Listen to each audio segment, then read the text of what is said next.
জীবনের সব থেকে মেমোরেবল রাত যদি কেউ বলে, সেটার ভিতরে আজকের রাতটা একটা 4 নম্বর কেমো দেওয়ার রাত। তো 1:30 বাজে, এখনো কেমো শেষ হয় নাই।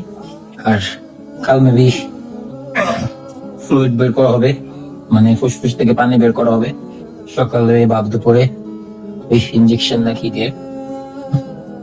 অনুভূতি সবকিছু যদি ব্যাখ্যা করা যেত, তাহলে ভাষা দ্বারাই সবকিছু প্রকাশ করা যেত। সবকিছু আসলে ভাষা দ্বারা প্রকাশ করা যায় না। তো লিখিত এবং মুখরচিত ভাষার উপরে যেই জিনিসগুলো থাকে না, সেই সব জিনিস উপলব্ধি করতেছি। তো আল্লাহ এত কিছু উপলব্ধি করায়ও যদি এর উত্তম প্রতিদান দেন, ইনশাআল্লাহ কোনো কষ্ট থাকবে না। কিন্তু যদি প্রতিদানই না পাই, তাহলে এত কষ্ট কেন? আল্লাহ তার বান্দা কিরকম পরীক্ষা নেবেন? অবশ্যই প্রতিদানের জন্য নেবেন।